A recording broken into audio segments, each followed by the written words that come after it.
तब ये कहना पड़ेगा कि प्रभु हैं, हाँ, और प्रपंच उस पर भास रहा है।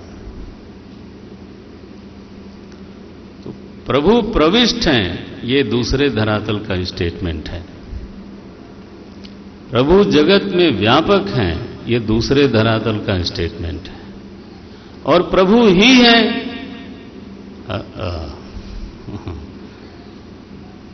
This enjoys the different level of statement. ये बहुत डिफरेंट लेवल हो जाता है। भगवान ब्रह्मा जी को समझा रहे हैं भाई, कहते प्रविष्टानि अप्रविष्टानि तथा तेषु, वैसे ही सारे महाभूतों में, जगत में, न तेषु अहम, मैं सब में हूं और नहीं भी हूं, क्योंकि मैं ही हूं, तेषु है ही नहीं तो।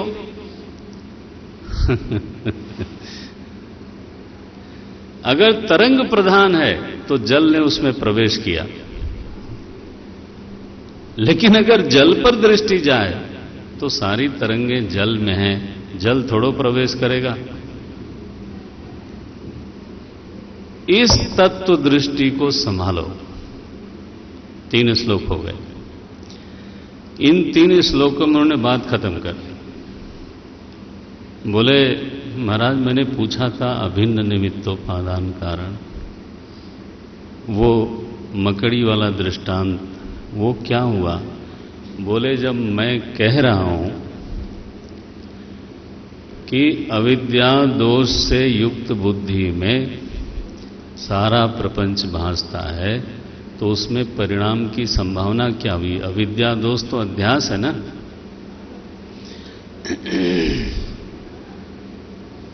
तद विद्याद आत्मनो मायाम। मजा यह है कि उन्होंने ये भी नहीं कहा कि ये मेरी माया है, उन्होंने कहा मेरी वेरी छोड़ो, है तेरी।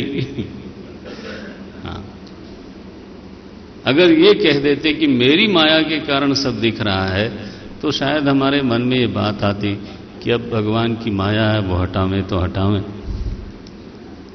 लेकिन यहां तो बिल्कुल खुला खेल, आगे आप जानते हो, बिल्कुल साफ कहा, ये तो तुम्हारी बुद्धि का दोष है। तो ये अध्यासवाद है, परिणामवाद बिल्कुल नहीं है। देखो, परिणामवाद का कहीं छाया तक नहीं हो सकती। पूछा यही था उन्होंने।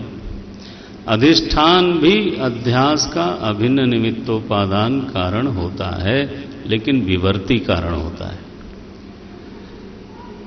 मकड़ी जैसा दृष्टांत परिणामी कारण होता है, क्योंकि जब उसमें से जाला निकलेगा तो उसमें कुछ न कुछ घटेगा जरूर। जाला बनाया उसने, उस बनाने के पहले उसने खाना खाया तब न उसका शरीर ठीक हुआ, तब उसमें से वो चीज निकलेगी। तो हमारे भगवान नारायण ने मकड़ी को तो एक तरफ किया, उन्होंने कहा तद विद्यादात मनोमायाम, दृष्टांत दिया यथा भासः यथा तमः। और अब चौथा श्लोक कंक्लूड करके बोलते हैं, ब्रह्मा जी आप इतने लायक हो कि आपको विस्तार से समझाने की जरूरत नहीं। एतावदेव जिज्ञास्यम, बस इतना ही जानने की चीज है जितना मैंने बताया। एतावदेव जिज्ञास्यम, किसके द्वारा? तत्व जिज्ञासुना। जो तो केवल तत्व समझना चाहते हैं उनके लिए तो इतना बहुत है। देख रहे हैं शब्द, तत्व जिज्ञासुना। तत्व को जानने वाले को तो इतना ही जानना है। तत्व जिज्ञासुना आत्मनः, आत्मा के बारे में इतना ही जानने लायक है। और जाने कैसे? अन्वय से भी जाने, व्यतिरेक से भी जाने। अन्वय व्यतिरेकाभ्याम। अन्वय माने जब जगत है तो उस प्रभु को भरपूर देखें। ये देखने की सामर्थ्य हो कि प्रपंच में चिदात्मा अन्वित है, भरा हुआ है। जब मूर्ति देखें तो पाषाण को भरा हुआ देखें, जब स्वर्ण प्रतिमा देखें तो केवल प्रतिमा नहीं, हां, स्वर्ण भी दिखाई दे। इसको बोलते हैं अन्वय। तो अन्वय जब सिद्ध हो जाता है ना महात्मा का, तब वो बोलता है सर्वम खलु इदम ब्रह्म। तब उसको ऐसी कोई चीज नहीं लगती जो ब्रह्म नहीं है। तब वो कहता हां ये भी, हां ये भी, हां ये भी।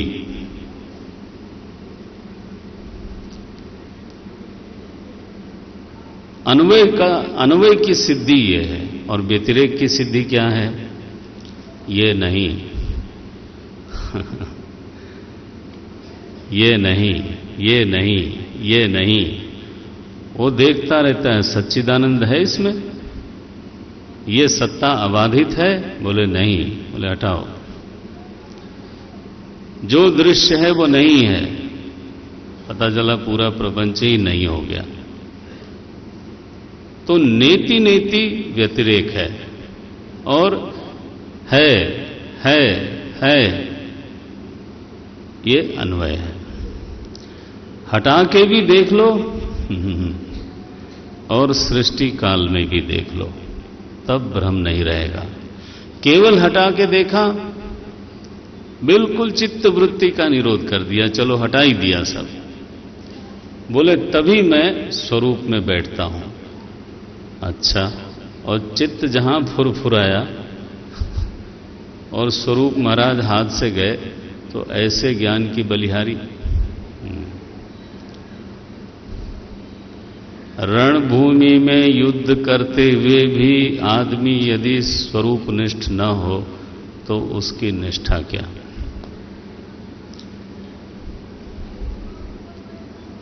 ये करने से ब्रह्मनिष्ठा चली जाएगी। लोग कहते हैं ज्ञानी हो के पूजा करते हैं। अरे पूजा करने से अगर निष्ठा बदलती हो तो धन्य है आपकी निष्ठा को खाना खाते समय आपकी निष्ठा नहीं बदलती हैं? बेवकूफ शिरोमणि। भाई व्यवहार तो पूर्व प्रकृति का अनुवर्तन है। गीता में लिखा सदृशम चेष्टते स्वस्याः प्रकृतिर ज्ञानवानपि। जो ज्ञानी है वो भी अपनी प्रकृति के अनुसार चेष्टा करता है। व्यवहार का हेतु तत्व थोड़ो है, व्यवहार का हेतु स्वभाव है। वो वैसा वर्तन करेगा, उसमें आपको क्यों इतनी परेशानी कहां से हो रही है?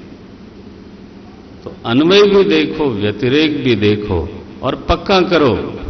यत् स्यात्, उसको पक्का करो जो है, सब जगह है, सर्वदा है। देखो, यत् स्यात् सर्वत्र, सर्वदा, उसको पकड़ो, उसको पक्का करो। एतन्मतं समातिष्ठ परमेण समाधिना। परम समाहित होकर के ब्रह्मा जी इस मत में पूरी तरह सुस्थिर हो जाओ। आतिष्ठ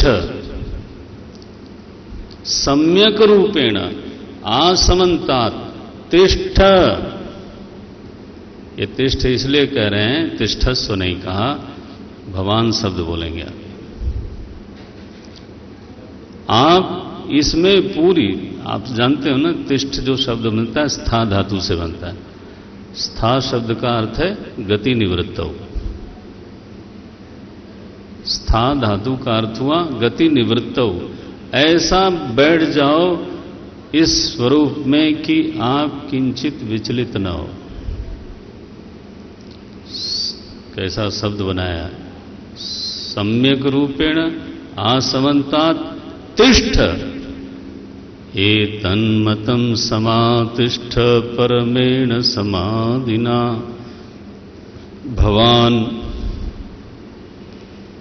भगवान देखिए आदर देते हैं ब्रह्मा जी को, तुम नहीं कहते। भवान ब्रह्मा जी, आपको कल्प में विकल्प में, कल्प होवे कल्प फूट जाए, न विमुह्यति करहिचित, आपको कभी मोह नहीं होगा। प्रपंच होवे तो, प्रपंच जाए तो। आप अपने स्वरूप में धामना स्वेन सदा निरस्त कुहकम, आपके अपने स्वरूप में चिदात्मा में कभी कोई अंतर पड़ने वाला नहीं है। बोले महाराज मेरे कर्ता भाव, कर्ता भाव हो ही नहीं सकता, आभास है। जिस जिस से आप परेशान हो उसको आभास कोटि में डाल के दफनाना नहीं, फूंक देना। हिंदू हो आखिर।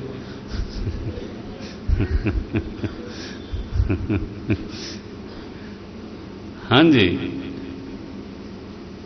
किससे डरते हो? जो आभास है। जीवत्व से डर रहा था प्रभु, वो भी आभास ही है।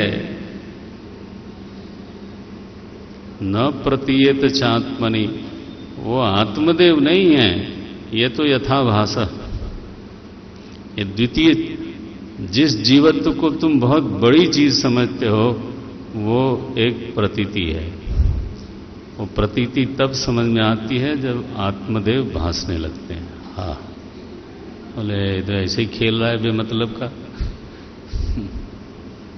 प्रतिबिंबी की तरह इधर उधर घूमता रहता है। भवान कल्प विकल्पेषु न विमुह्यति करहिचित।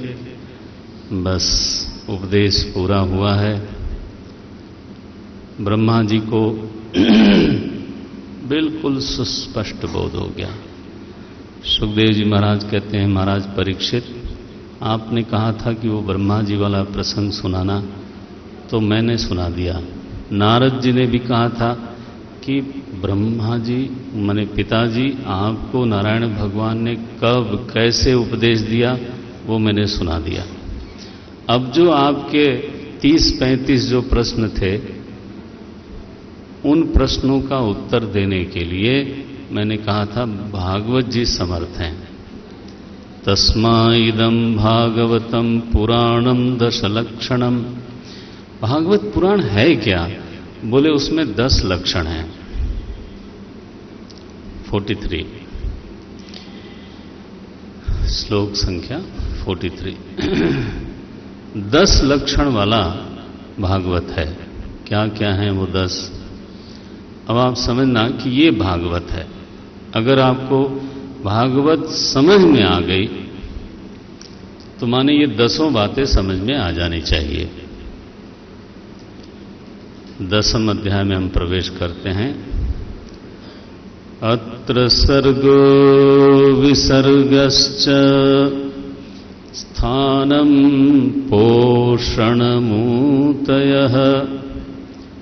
मन्वन्तरेशानुकथा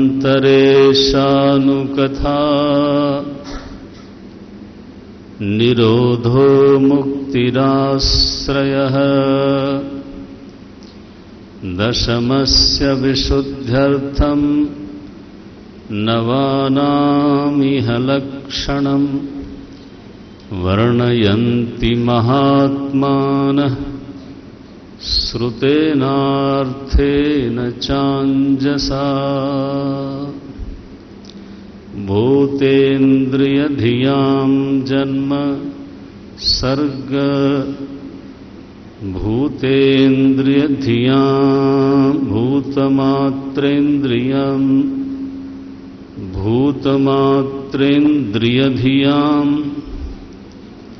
जन्म सर्ग उदाहृतः ब्रह्मणो गुणवैषम्यात् विसर्गः पौरुषः स्मृतः। क्या बढ़िया कहते हैं। तो परीक्षित, भागवत जी में 10 विषय हैं। एक है सर्ग। सर्ग माने होता है भगवान नारायण की सृष्टि। उसमें पंचभूत हैं, उसमें इंद्रियां हैं, और उसमें बुद्धि है, इंद्रियों के देवता हैं। देखो आप क्या बोलते हैं, भूत मात्र इंद्रिय धियाम जन्म सर्ग। तो पंचभूत हैं, वो नारायण की सृष्टि है। ब्रह्मा जी ने पंचभूत नहीं बनाया। इंद्रियां हैं, वो भगवान नारायण में से प्रकट हुई, ब्रह्मा जी ने नहीं बनाया। बुद्धि भगवान नारायण ने से प्रकट हुई, ब्रह्मा जी ने उसका निर्माण नहीं किया। तो ये तो हुआ सर्ग। भगवान नारायण की सृष्टि को सर्ग कहते हैं। और फिर जीव के कर्मों के अनुसार, क्योंकि इंद्रिय बुद्धि आ गई तो जीव आ गया, तो जीव के कर्मों के अनुसार पहले से बने हुए पंचभूतों का मसाला लेकर जब ब्रह्मा जी ने नाना प्रकार के शरीर बनाने शुरू किए, तो ब्रह्मा जी की जो सृष्टि है उसको बोलते हैं विसर्ग। पौरुषम स्मृतः, विसर्गः पौरुषः स्मृतः। ध्यान रखना, यह जो सृष्टि है, विसर्ग है, वो पौरुषेय है, ब्रह्मा जी की है। लेकिन जो सर्ग है वो भगवान नारायण का है। बस ये दो विभाग कर लो। यत्र सर्गः विसर्गश्च स्थानम। स्थान क्या है? बोले भगवान की विजय, वैकुंठ विजय। भगवान की विजय क्या है? भगवान की विजय है धर्म स्थापना। क्योंकि वो जब लड़ते हैं ना भगवान, तो धर्म संस्थापनार्थाय, बस एक ही उनका उद्देश्य है। तो ये दुनिया कहां रहती है, इसका धारण करने वाला कौन है? स्थान माने जहां ये रहे, जो उसको धारण करे। इस दुनिया को धारण कौन कर रहा है? बोले धर्म। आपके घर को धारण कौन करता है? तो पिता पिता का धर्म निभावे, भाई भाई का धर्म निभावे, पत्नी पत्नी का धर्म निभावे। सब लोग जब अपना धर्म निभाते हैं तो घर की धारणा होती है। और उसमें से एक भी आदमी यदि अपना धर्म छोड़े, तो चाहे वो आरसीसी कितना भी पक्का हो, हरिओम तो घर की धारणा टूट जाती है। आप सबका अनुभव है, दीवालें खींचती हैं। एक भाई ने बस धर्म नहीं निभाया, अब दूसरा कब तक संभालेगा उसको? पत्नी ने धर्म नहीं निभाया, ओहो, पतिदेव ने धर्म नहीं निभाया। आप समझते हैं, धारणा धर्म है। जिसके लिए जो कर्तव्य है, जिसके लिए जो नियम मर्यादा है, जिसके लिए जो नीति है, रीति है, अगर वो नहीं करता है तो बस हो गया। तो धर्म में दुनिया निवास करती है, धरती पर नहीं। ये धरती भी फूटने लगती है जब मनुष्य अपने धर्मों को छोड़ता है। आखिर पर्यावरण किसने बिगाड़ा?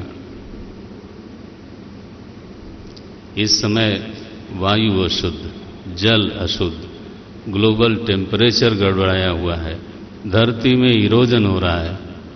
ये क्या धरती ने स्वयं किया है या हाथी और शेर ने किया है? ये हमारे गलत आचरण का, नारायण, ये प्रतिफल है। भगवान भाष्यकार ने साफ साफ लिखा गीता जी के भाष्य में, देख लेना, पुण्यो गंध पृथिव्याम च, जहां श्लोक आता है वहां लिखा कि पृथ्वी की जो गंध होती है और जितने पंचमहाभूत हैं वो सब के सब अपने रूप में पवित्र हैं। जो दुर्गंध आती है वो दो कारण बताए, अविद्या अधर्मात्। बोले या तो मनुष्य जानता नहीं हाउ टू मैनेज, और या फिर जानते हुए प्लांट नहीं लगाता। हाँ, अधर्म करता है। साफ दोनों शब्द लिखा उन्होंने। हम लोग तो भाष्यकार के ही शरणागत हैं। आप पढ़ो भाष्य को तो वहां एक दो शब्द में काम हो जाता है। अविद्या अधर्मात्, दुर्गंध औपाधिक है महाभूतों में, जो सुगंध है वो उसका स्वभाव है।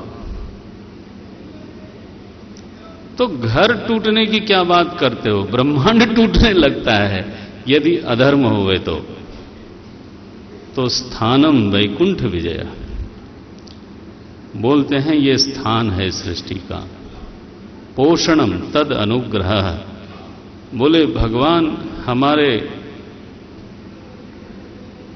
ऊपर जो अनुग्रह करते हैं, हमारे कमियों के बावजूद, हमारी कमाई को कम देखने के बावजूद जो हमारे ऊपर अनुग्रह करते हैं, यही पोषण है।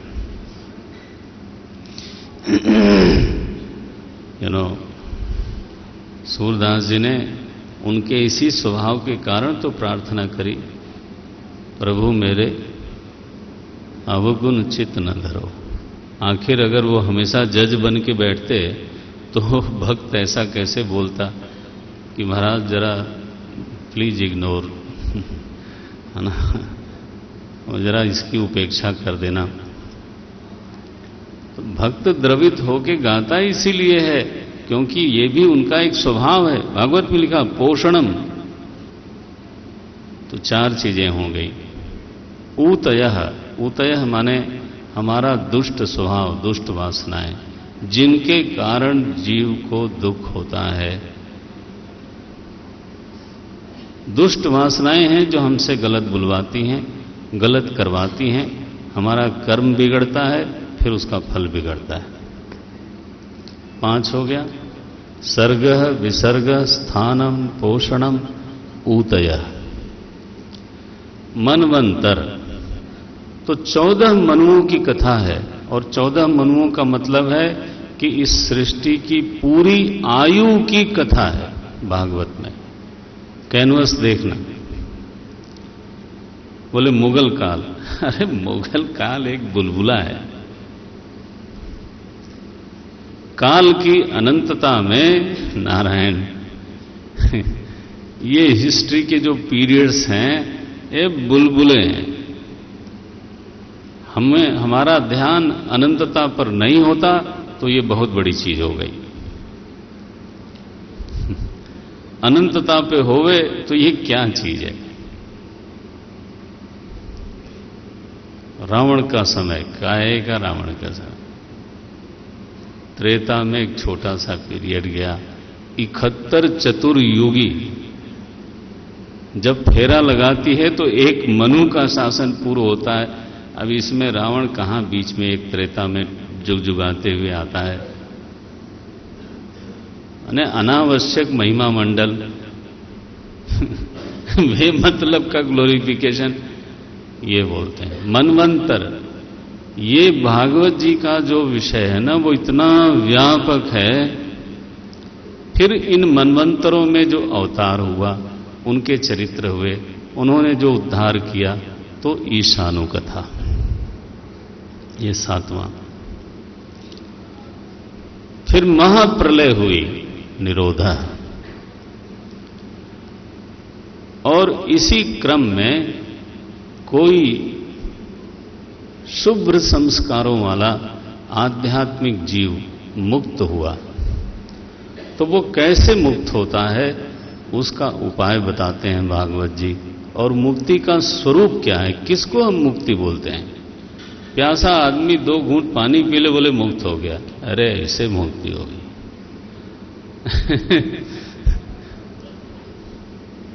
मुक्ति माने कुछ पाना नहीं होता, मुक्ति माने छूटना होता है, मुच धातु है। तो ये ठीक है कि हमारा मन परेशान है, गंगा जी का दर्शन किया, उसमें शांति का आविर्भाव हुआ, तो गंगे तव दर्शनात् मुक्ति, ठीक है। जहां भी थोड़ा भी दुख निवृत्त होता है आप बोलते हो मुक्त हो गए। चलो जी मुक्ति मिली। कोई बहुत दिमाग खाऊ आदमी साथ हो गया, थोड़ा सा तो दिमाग है और वो चटनी बना के चाटे जा रहा है, तो फिर बड़ा मुश्किल है। अब वो अगर कहे कि अच्छा मैं अब जाना पड़ेगा, प्रणाम करता हूं, तो आपको चलो मुक्ति हुई। मुक्ति माने क्या, असल में मुक्ति माने क्या? तो बोले बहुत बढ़िया परिभाषा है, ये तो बहुत ही बढ़िया परिभाषा। लिखते हैं, मुक्तिर्हित्वा अन्यथा रूपम, ये छठा श्लोक है, नीचे की पंक्ति है, मुक्तिर्हित्वा अन्यथा रूपम स्वरूपेण व्यवस्थिति। अन्यथा रूप का छूट जाना और अपने स्वरूप में अवस्थिति होना, बस ये मुक्ति है। कहीं जाना नहीं, कहीं आना नहीं। ये आने जाने का नाम मुक्ति नहीं होता, आने जाने से छूटने का नाम मुक्ति होता है। बोले मैं कैलाश धाम जाऊंगा। अच्छा जाओ भैया, कितने दिन के लिए? मैं कहता हूं शरीर अब धीरे धीरे जरा उसकी इज्जत करो, जाना मुश्किल होगा। बोले हेलीकॉप्टर से जाऊंगा। तो हेलीकॉप्टर से जाओगे तो जितनी जल्दी जाओगे उतनी ही जल्दी हरिओम। अब मुझे कल फिर से कोई कह रहा था कि वो रह ही गया। हमने कहा कमाल है, बड़ी विनम्रता पूर्वक जो है विनय बोल देते हैं। कहीं होंगे पीछे बैठे हुए, अब यहां से हाथ, वो पीछे बैठा है, बोलो हाथ उठा रहा है। स्वरूपेण व्यवस्थिति मुक्ति और आश्रय, ये 10वां तत्व है। आश्रय क्या है? भगवान बोलते हैं